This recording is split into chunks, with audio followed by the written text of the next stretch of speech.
By the time my mother asked me to pay her bills, I already knew the exact sentence she deserved to hear. I had carried it for 7 years, not because I planned revenge, but because some words stay with you when they are used to close a door. My name is Maren Hollis. When I was 18, I stood in the kitchen of our old house in Brookline, Pittsburgh, holding my acceptance letter from the University of Pittsburgh. The paper was slightly bent at the corner because I had carried it in my backpack all day, waiting for the right moment to show my mother. I was proud, but I was also careful. I knew we were not rich, so I did not ask her to pay for everything. I only asked if she could help with part of the tuition, enough to make the loans smaller. My mother, Tessa Hollis, read the letter once, then pushed it back across the table with 2 fingers. "You need to learn how to be independent," she said. I remember looking at her for a moment, not crying, not arguing yet, just trying to understand how she could say that so easily. Brennan's phone bill was on the counter beside her coffee mug. His car keys were there too, attached to the dealership tag from the used sedan she had helped him buy 3 months earlier. "So Brennan is going to be independent too?" I asked. Her face tightened. "Your brother is different. He needs support right now." That was the first time I understood that in my family. Need was not measured by struggle. It was measured by who my mother wanted to protect. I folded the letter slowly because my hands needed something to do. I did not beg her. I did not ask again. I took the student loan forms, signed where I had to sign, and started building a life with no safety net. 7 years later. My mother called me in a voice so gentle it made me suspicious before she finished the first sentence. She said she missed me. She said we should have dinner and talk like mother and daughter. When I arrived, there was no dinner.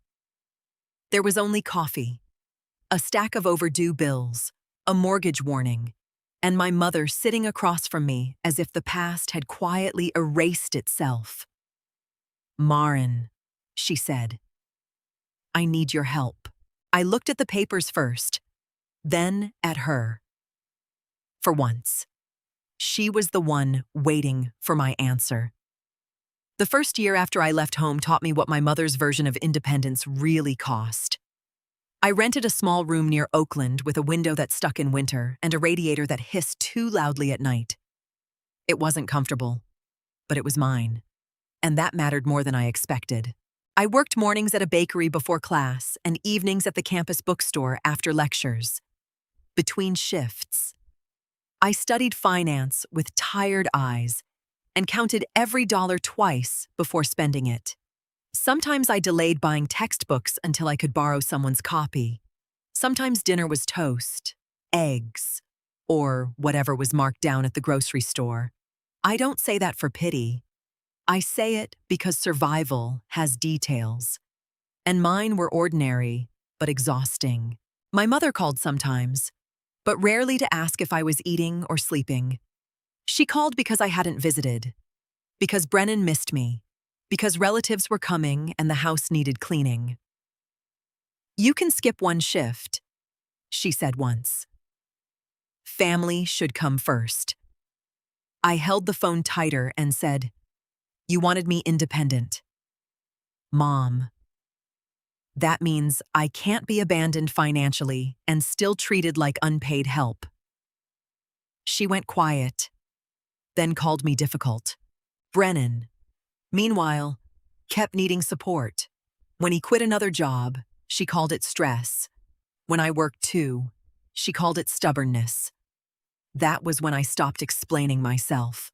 The first time I corrected my mother in front of other people was at a family cookout in Southside Park.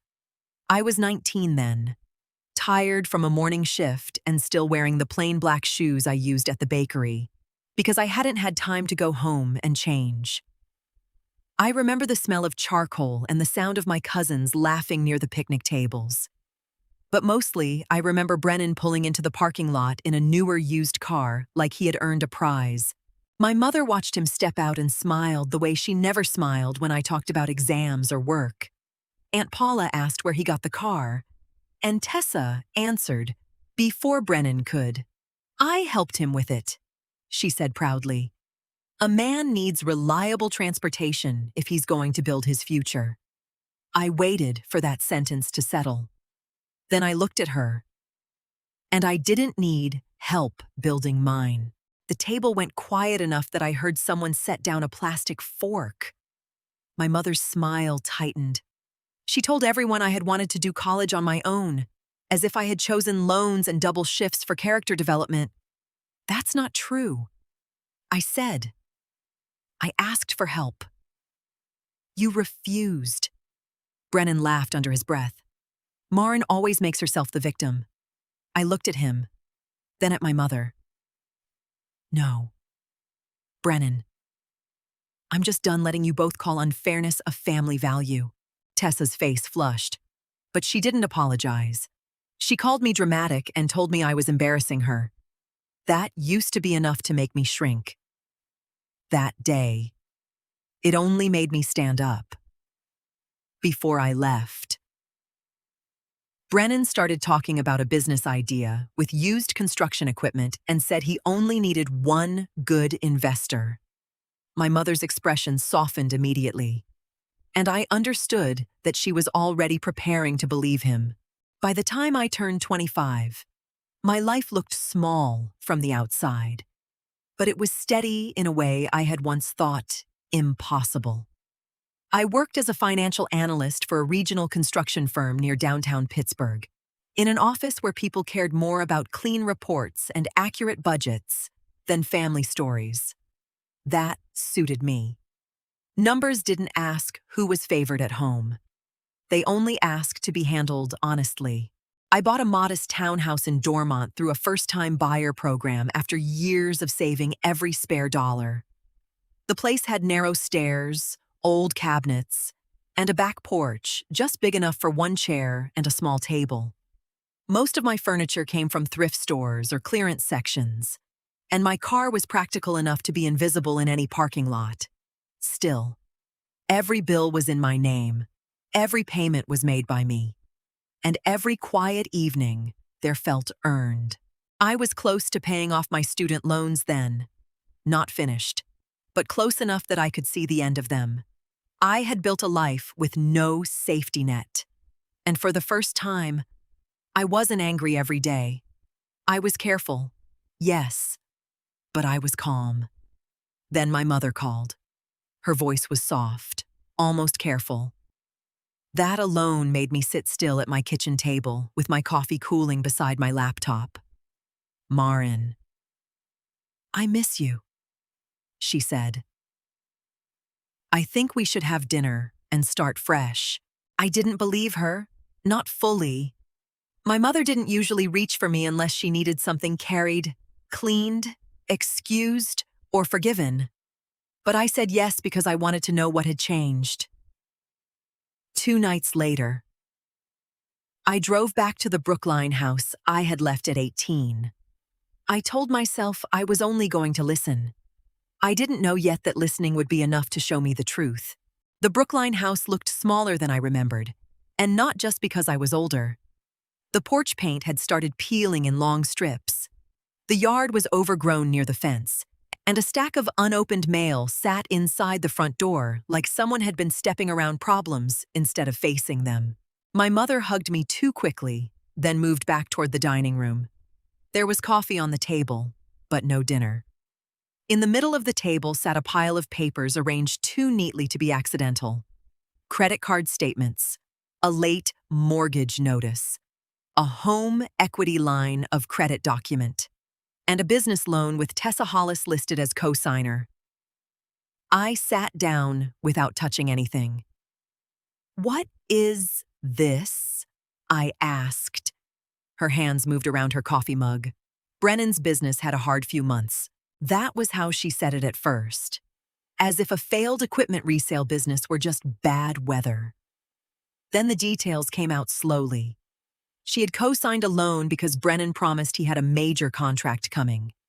She had used credit cards to cover inventory. When the payments fell behind, she borrowed against the house to keep him from defaulting. Now the bank was warning her about foreclosure. "You're the stable one," she said, her voice careful again. "You understand money. You can help me fix this." I looked at the papers, then back at her. 7 years earlier, my future had been my problem. Now her mistakes were somehow mine. "I'm not discussing money until I see every document," I said. "Every account, every statement, every agreement you signed." Her face hardened. "You don't trust your own mother." I didn't raise my voice. Family help without transparency isn't help. It's a trap. For the first time that night, she stopped pretending this was dinner. I took the papers home because I knew I couldn't trust the story my mother had told me over coffee. I spread everything across my kitchen table that night, next to my laptop and the old folder where I kept my own loan records. At first, I tried to read it like any other financial problem, but the more I followed the dates, the harder it became to stay detached. Brennan's business hadn't simply had a hard few months. It had been failing almost from the beginning. There were charges for equipment storage, repairs, insurance, rent, and cash advances. There were payments Tessa had made when he missed deadlines. Then more payments after he promised the next deal would fix everything. The home equity loan hadn't gone toward the roof or plumbing or anything that protected the house. Most of it had gone straight into keeping Brennan comfortable. The next morning, I drove back to Brookline with copies marked in blue pen. My mother opened the door, looking tired, but when she saw the folder in my hand, her face changed. "You went through all of it," she asked. "You told me to help." I said, "This is what help starts with." At the table, I laid out the credit cards, the loan, and the transfers. Then I placed one of my old student loan statements beside them. She stared at it like it was something dirty. "I'm older now." "Marin," she said, her voice breaking just enough to sound practiced. "I'm scared. I'm alone. A daughter is supposed to help her mother." I listened because part of me still wanted her to say something that sounded like regret. She didn't. "You told me I had to be independent," I said. "Now it's your turn to be independent." Her mouth opened, then closed. The shock on her face was almost childlike, as if she had never imagined her own words could return to her. "You're cold," she whispered. "Selfish. Ungrateful." I didn't look away. Ungrateful is taking from one child, giving everything to another, and still expecting the abandoned one to save you. For once, my mother had no answer ready. After that morning, my mother stopped asking me to pay the bills directly and started talking about the house like it was something sacred. She said it had to be saved because it was family property, because my father had fixed the basement himself, because Brennan and I had grown up there, because some things shouldn't be lost over money. I listened, but I had learned to listen for what people left out. "If it's family property," I said, "then I want to see the deed and the estate documents." Her hand paused on the edge of the table. It was only a second, but it told me enough. "Marin, this isn't the time for paperwork," she said. "It became the time when you asked me to pay." That afternoon, I called Nadia Klein, a property attorney my company had used once during a land purchase. She didn't know my family, which made her easier to trust. I sent her what I had, and by the next day, she called me back with a voice that was careful but clear. My mother had added Brennan to the deed 2 years earlier. She had also signed a transfer on death document leaving her remaining interest in the house to him. My name didn't appear anywhere. When I asked why, Tessa didn't even deny it. She said Brennan needed security, and I could take care of myself. There it was again. The compliment that always came with a bill. "You want me to save a house that legally benefits Brennan," I said. "The same Brennan who helped create this debt." "You're punishing me," she said. "No," I told her. "I'm refusing to finance my own erasure." She looked at me like I had become someone unfamiliar. Maybe I had. Or maybe I was finally acting like the person she had forced me to become. My mother didn't call it a family meeting. She called it Sunday lunch, as if adding food to the table would make the pressure feel less planned. When I arrived, Aunt Paula was already in the living room with my Uncle Ray, and two cousins stood near the doorway, pretending not to know why they had been invited. There was a tray of sandwiches on the counter, but no one was eating. Tessa sat on the sofa with a tissue in her hand. She looked small on purpose. I knew that posture. She used it when she wanted other people to protect her before they had all the facts. Brennan arrived 20 minutes late, smelling like cologne and cold air, and he didn't even look at the folder in my hand before he started. "So this is what we're doing now," he said. "Marin gets a little office job, and suddenly she thinks she's better than everybody."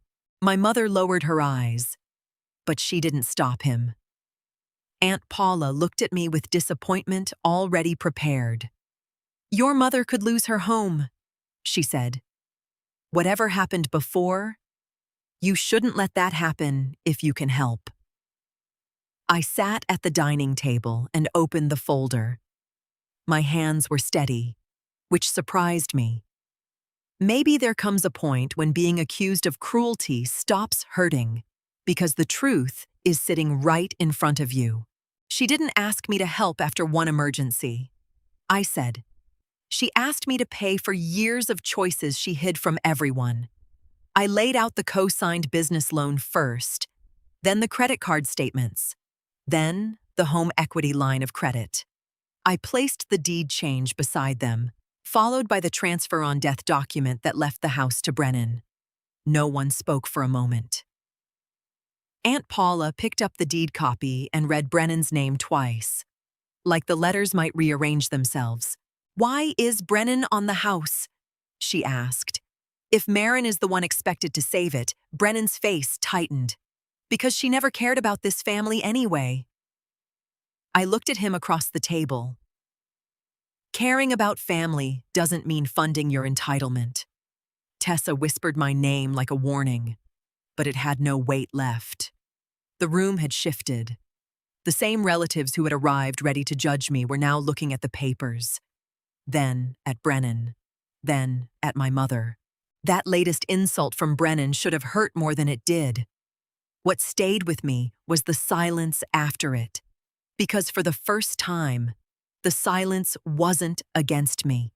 It was the sound of people realizing I had been telling the truth all along. After the relatives left, the house felt different.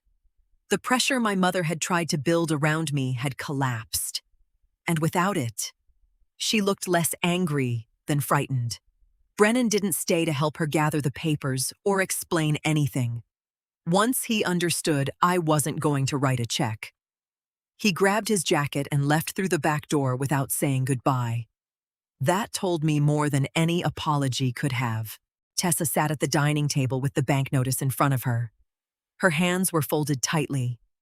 And for the first time, she didn't look like a mother giving orders. She looked like a woman who had finally run out of people to blame. "I can't lose the house," she said. "You may already have," I told her. Not to hurt her, but because pretending would only make things worse. Her eyes filled. "So you're just going to watch me fall?" "No," I said. "But I won't pay Brennan's debts, and I won't save a house you arranged for him to inherit." She stared at me like she was waiting for the cruel part. I took out a clean sheet of paper and wrote down what I would do.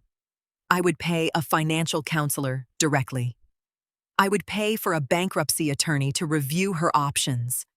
I would cover 1 month of groceries and utilities, paid to the providers. Not into her account. Her face tightened when she realized no cash was coming. "You're treating me like I can't be trusted," she said. "I'm treating the situation like it has a history. My conditions were simple. She had to remove Brennan from shared accounts, stop co-signing anything for him, and work with the attorney to sell before foreclosure took whatever equity remained." She cried quietly, but I didn't move the line. Love without accountability was how we got here. The Brookline house sold 3 weeks before the bank would have moved forward with foreclosure. My mother signed the papers in a lawyer's office with her lips pressed tight. And when it was done, she had enough left to pay the worst debts, but not enough to keep pretending nothing had changed. She moved into a small apartment in Greentree with low ceilings, rented furniture and a bus stop close enough for her to get to the pharmacy, where she took a part-time job. The first time she told me about it, she sounded embarrassed. "I never thought I'd be starting over at my age," she said. I wanted to remind her that I had started over at 18 because she made sure I had no choice, but I didn't. Some truths don't need to be repeated every time they're felt. Brennan's business dissolved quietly. His car was repossessed, creditors kept calling, and the attorney helped force him into a repayment plan after the records showed how much of my mother's money had gone into his mistakes. Without her standing between him and consequence, he looked smaller than I remembered. Not because life was cruel to him, but because it had finally stopped being softened for him.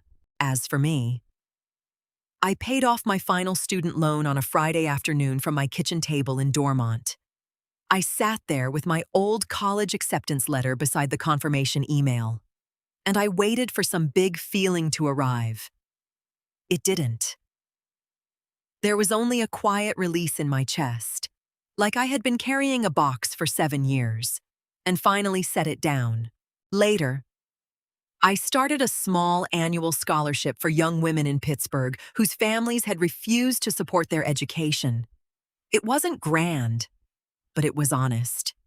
If this story means anything, it's that strength should never be used as an excuse to abandon someone. When people say, "You can handle everything," they often mean they'd rather not help. My mother eventually sent me a letter. She wrote that she had confused my strength with permission to ignore my needs. I kept the letter, but I didn't rush back into closeness. Peace didn't come from proving her wrong. It came from no longer needing her to admit I was right. If you've ever had to choose dignity over approval, remember that choosing yourself is not cruelty. Sometimes it's the first honest thing you do.